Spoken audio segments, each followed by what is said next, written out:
Sir ఏపీలో రవాణా శాఖ మంత్రి యొక్క భార్య పోలీసులతో దురుసుగా ప్రవర్తించిన ఆ వీడియో అయితే సోషల్ మీడియాలో వైరల్ అవుతుందా? దాన్ని వైసీపీ వాళ్ళు కూడా వాళ్ళ సోషల్ మీడియాలో పెట్టారు.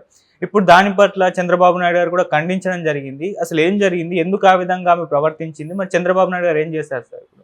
ఇది అంటే కొత్తదేం గాదు గానీ తెలుగుదేశంలో పాపులర్‌గా అయింది కాబట్టి మనం చర్చించుకుంటున్నాం. ఆల్రెడీ తెలుగుదేశం రాకముందే లోకేషే పోలీస్ ఆఫీసర్‌లను బెదిరించడం, నేను ఎర్ర బుక్కులో రాసుకుంటున్నాను, మీ అంతు చూస్తానని చెప్పడం, ఇవన్నీ అప్పుడే జరిగాయి.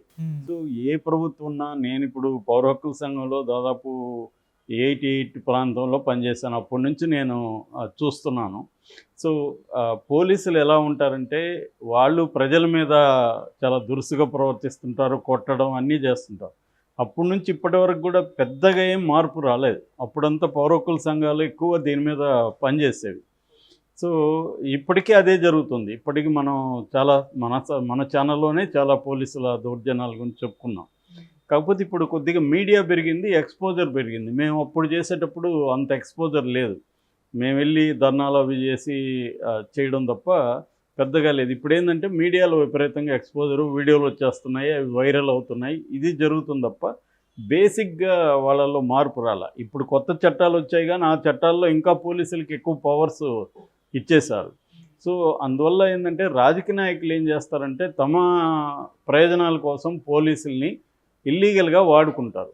ఇల్లీగల్గా వాడుకోవడం వల్ల పోలీసులు ఏం చేస్తారంటే మనల్ని వీళ్ళు ఇల్లీగల్గా వాడుకుంటున్నారు కాబట్టి వీళ్ళు మనం తప్పు చేసినా కూడా ఏం చేయలేరు అన్నట్టుగా వాళ్ళు ప్రజల మీద రెచ్చిపోతారు.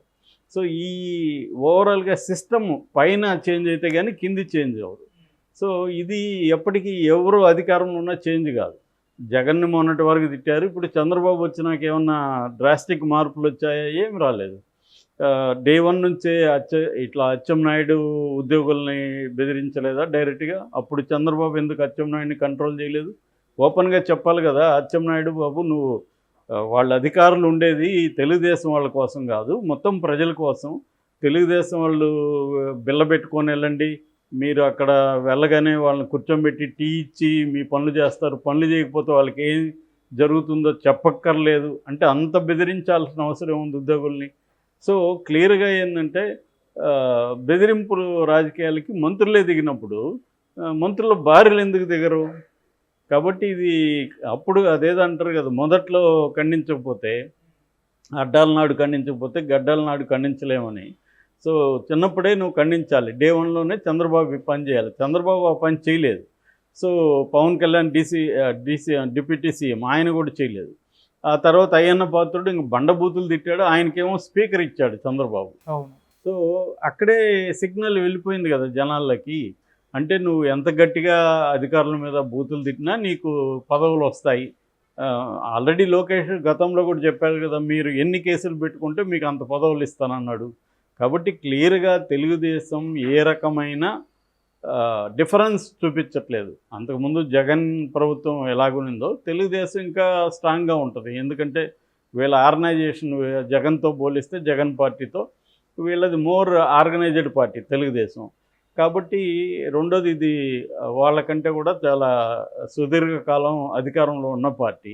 కాబట్టి వాళ్ళు ఇంకా రెచ్చిపోయే అవకాశం ఉంది. ఇప్పుడు జగన్ ప్రభుత్వంలో ఉన్న చాలామంది కొత్త వాళ్ళు ఎమ్మెల్యేలు ఎంపీలు అయ్యారు. వాళ్ళకి లోకల్గా అంత పవర్ ఉండదు, కొత్త వాళ్ళు అయినారు కాబట్టి. నేను చాలామందిని చూశాను. ఇప్పుడు ట్రైబల్స్ కావచ్చు, బీసీలు ఇలాంటి వాళ్ళని కొత్త వాళ్ళకి ఇచ్చినప్పుడు వాళ్ళకి స్థానికంగా అంత ఉండదు. నేను చాలామంది ఎస్సీలు, బీసీలు, ఎమ్మెల్యేలు, ఎంపీలు అధికారులతో మాట్లాడేది చూస్తే ఒక ఆయనైతే ఒక ఎస్సీ ఎమ్మెల్యే నేను జైలు గురించి మా లొకేషన్ కోసం వెళ్తే ఆయన ఫోన్ చేసి తమరు సార్, తమరు చూడండి సార్ అని మాట్లాడుతున్నాడు.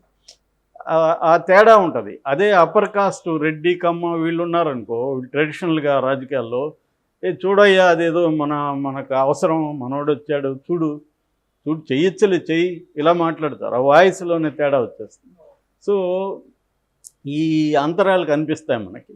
అందువల్ల తెలుగుదేశం ఉన్నా, వైసీపీ ఉన్నా, కాంగ్రెస్ ఉన్నా ఏం ఫరక్ ఏమీ పడదు. ఇలాంటి సంఘటనలు జరుగుతూ ఉంటాయి, మనం చెప్పుకుంటుంటాం, అవి ఖండిస్తుంటాం, జరుగుతూనే ఉంటాయి.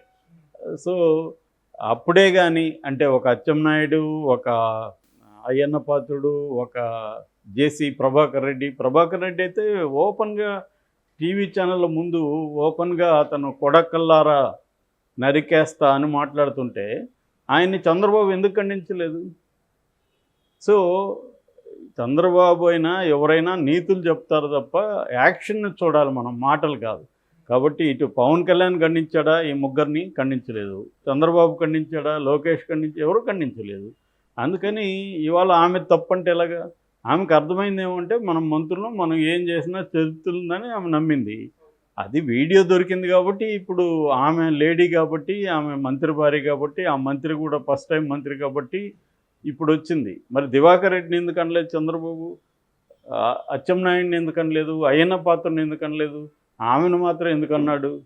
సో ఇక్కడ క్లియర్గా ఏంటంటే ఆమె ఖచ్చితంగా అదే నమ్మింది, మనం మంత్రిగా భార్య కాబట్టి మనకి చెల్లుతుంది. ఆ వీడియో చాలామంది చూస్తుంటారు. ఆ వీడియోలో క్లియర్గా ఏంటంటే ఎస్ఐ రమేష్ అనే అతను కాన్ఫరెన్స్లో ఉండి లేటుగా వచ్చాడు. సో ఈమె ½ అన్ అవర్ వెయిట్ చేయాల్సి వచ్చింది, ఏది పెన్షన్ పంపకానికి వెళ్ళడానికి. దాంతో ఆమెకి మంత్రి గారి భార్యకి కోపం వచ్చింది. సో నాకు కాన్వాయ్ ఇచ్చి నాకు సెక్యూరిటీ నువ్వు ఎస్కార్ట్ రాకుండా నువ్వేం పెక్కుతున్నావు అన్నట్టుగా మాట్లాడింది. సో నేను ఇట్లా కాన్ఫరెన్స్లో ఉన్నా అంటే సిఐకి లేని కాన్ఫరెన్స్ నీకేంటి, నీకోసం మేము అరగంట వెయిట్ చేయాలన్నా, అసలు నువ్వు మఫ్టీలు ఎందుకు వచ్చావు అని తిడుతుంది. సో నువ్వు అసలు డ్యూటీ చేస్తున్నావా అంటే సారీ మేడం పొరపాటు అయిపోయిందని ఇతను సర్ది చెప్తున్నాడు. నిజానికి వాళ్ళ మొగుడు మా మంత్రి కానీ ఆమె కాదు కదా, ఆమెకి ఎందుకు ఇవ్వాలి? ఎస్కార్ట్ లేదు, ఏమి లేదు. కానీ ప్రతిసారి ఇదే జరుగుతుంది, అందరికీ ఇదే జరుగుతుంది. ఇక్కడ కూడా మనం రేవంత్ రెడ్డి తమ్ముడికి కాన్వాయ్ ఇచ్చారని అప్పుడు ఆ వీడియో అంతా వైరల్ అయింది. ఆ తమ్ముడు వెళ్తుంటే కాన్వాయ్ ఎందుకు ఇచ్చారని. ఆ తర్వాత అధికారులంతా కూడా మా తమ్ముళ్ళని కలుస్తుంటారు వద్దన్నా కూడా అని కూడా రేవంత్ రెడ్డి ఒక ఇంటర్వ్యూలో చెప్పాడు.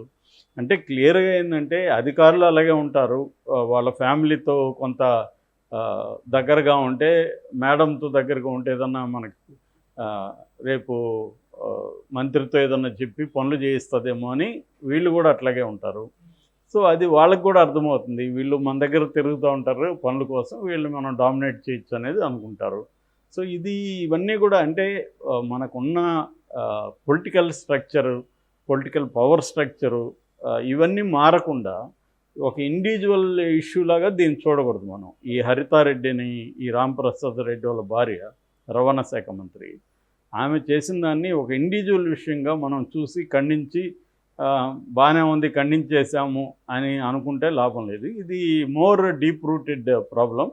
సో ఇటువంటి వచ్చినప్పుడు డీప్ రూట్స్ని మనం చర్చించాలి. ఓన్లీ ఇండివిజువల్ హరితారెడ్డి ఈరోజు ఆమె చాలా ఘోరమైన మహిళ అనుకుంటే లాభం లేదు. ఆమె ఒక రెగ్యులర్ మామూలు గృహిణి, ఆమె ఘోరమైన నేరం ఏం చేయలేదు. ఆల్రెడీ వీళ్ళు మంత్రులు స్పీకర్ చేసిన దానికంటే జేసీ ప్రభాకర్ రెడ్డి కంటే ఆమె ఘోరంగా బిహేవ్ చేయలే. సో వీళ్ళకి ఇంకా బాధ్యత ఉంది, వీళ్ళ అనుభవం ఉంది.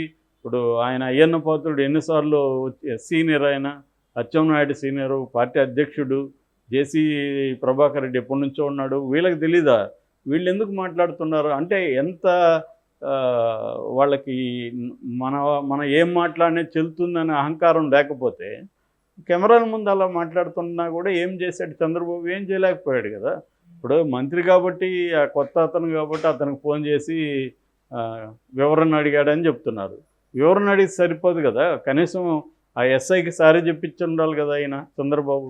ఆమె దగ్గర ఆ ఎస్ఐకి సారీ బహిరంగంగా చెప్పించుంటే కనీసం వీటి సిగ్నల్ వెళ్ళేది జనంలో, వాళ్ళ నాయకుల్లోకి. అది కాకుండా ఏం జరిగింది మహా అంటే వివరణ ఇచ్చుకున్నారు అంతే కదా అన్నట్టుగా ఉంది. సో నేను ముందు నుంచి చెప్తున్నా, ఏ పొలిటికల్ పార్టీలకి తేడా ఏం లేదు.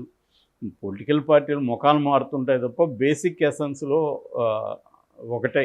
అది ఓవరాల్గా మనకి అధికార ఈ నిర్మాణం ఏదైతే ఉందో, ఈ సిస్టమ్ ఏదైతే ఉందో దాన్ని మార్చడం మీద ఫోకస్ చేయాలి తప్ప ఇండివిజువల్స్ని టార్గెట్ చేసి మనం ఇలాగా అంటే కుదరదు. మామూలుగా రెడ్డి కమ్మ ఈ ట్రెడిషనల్గా ఉండే బలమైన అగ్రకుల అహంకారం అనేది ఖచ్చితంగా పనిచేస్తుంది. అందుకని మనకి ఎక్కువగా ఎస్సీలు బీసీల నుంచి రాజకీయాల్లోకి ఎక్కువ తీసుకురావాలి. సో దానివల్ల ఏమవుతుందంటే కొంత తేడా కనబడుతుంది వాళ్ళ రావడం వల్ల.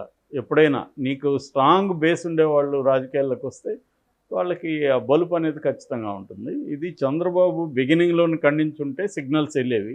ఇప్పుడు కూడా ఆమె ఏమనుకుంటుంది, నువ్వేమన్నా అయ్యన్న పాత్రని ఖండించావా, అచ్చెన్నాయుడిని ఖండించావా, ప్రభాకర్ రెడ్డిని ఖండించావా, నన్ను మాత్రం ఎందుకు ఖండిస్తున్నావు, కన్విన్స్ కాదు కదా ఆమె. అవును.